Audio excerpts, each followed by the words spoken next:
Boa tarde. Dando continuidade ao episódio do podcast Vozes na Escola, iniciativa dos alunos do primeiro ano A da Escola Josefina Xavier, estamos recebendo a nossa inspetora pedagógica, professora e doutora em língua portuguesa, Maria da Luz, conhecida carinhosamente entre nós como Lulinha. É um prazer recebê-la, senhora, em nosso podcast.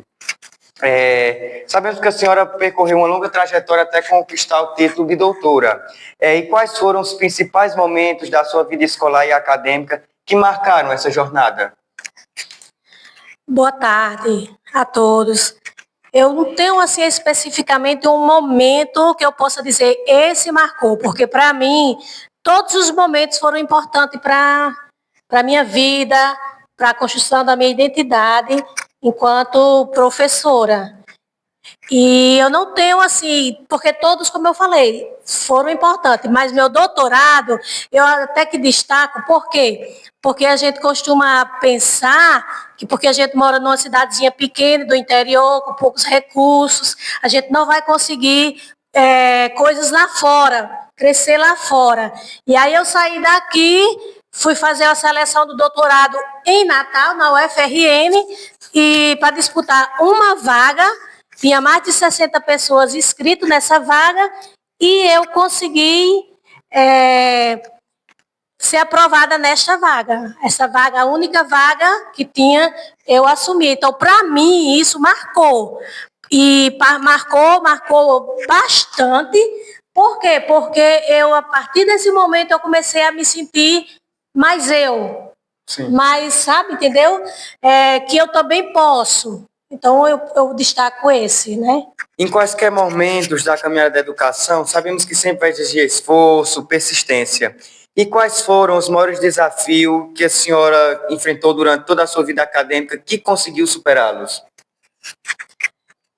Quando eu fiz o primeiro curso de pedagogia, eu era bastante jovem e eu tinha uma criança pequena, eu não tinha rede de apoio, para me ajudar, né?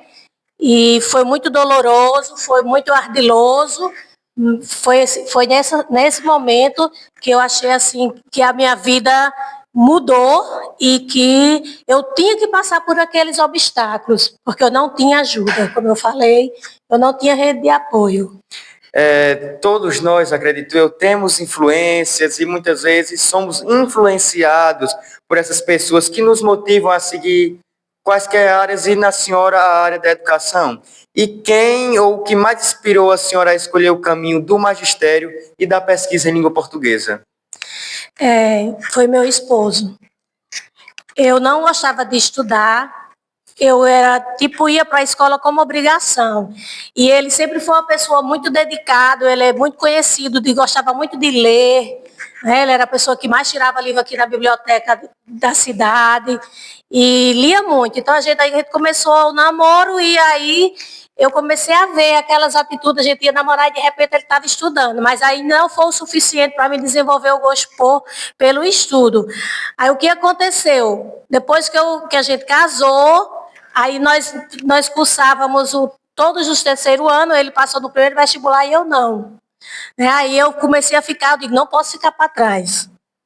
E aí coloquei isso na cabeça, aí comecei a pedir, aí quando foi um dia ele falou para mim, eu pedi ajuda a ele de matemática, que eu sempre tive dificuldade nas matérias das exatas, e aí ele me chamou de burra.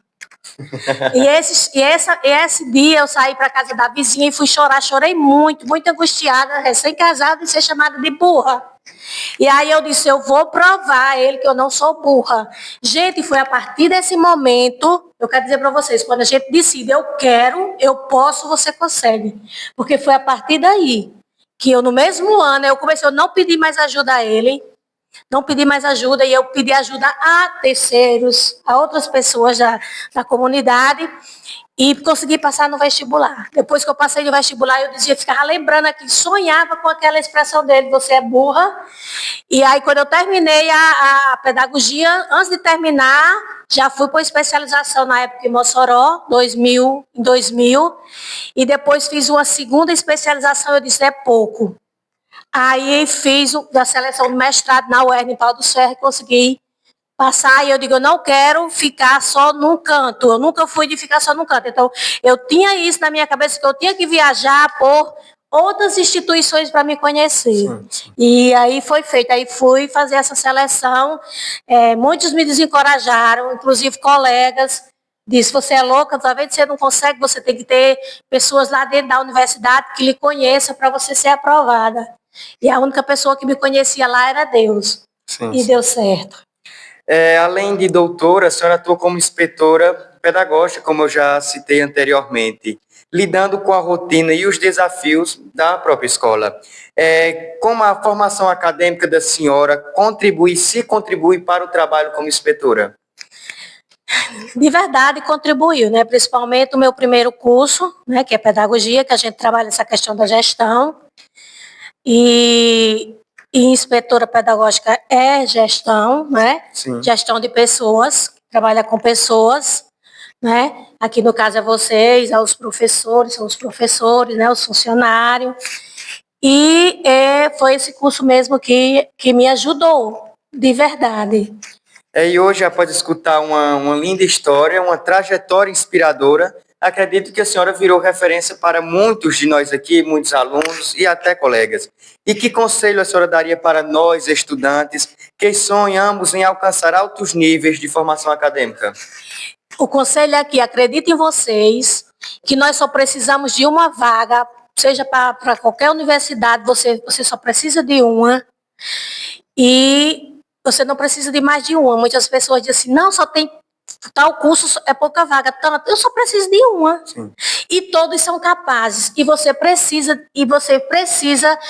botar na cabeça de vocês que vocês são capazes, que é possível acontecer e ir em frente. Porque é assim que eu fiz e é assim que eu faço. Eu consigo. Por que fulano consegue e eu não consigo? Por que a pessoa lá da região tal consegue e eu não consegue? Só não consegue se eu ficar parada. Então, todos são capazes. Coloquem na cabeça de vocês que vocês são inteligentes, nós já nascemos com esse dom, né? E todos conseguem. E vocês só precisam de uma vaga.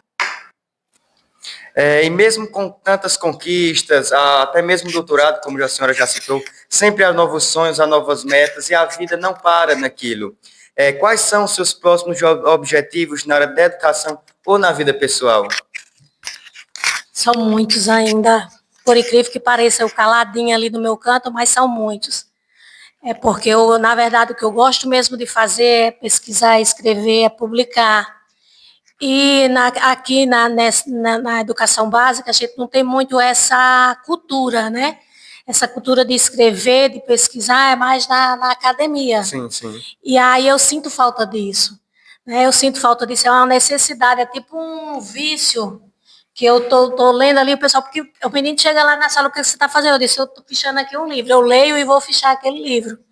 Né?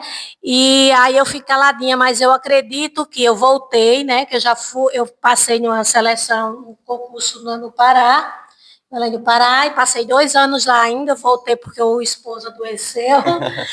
E aí era um sonho meu, né? E até hoje, às vezes, eu me entristeço com isso, né? De que eu tive que abandonar.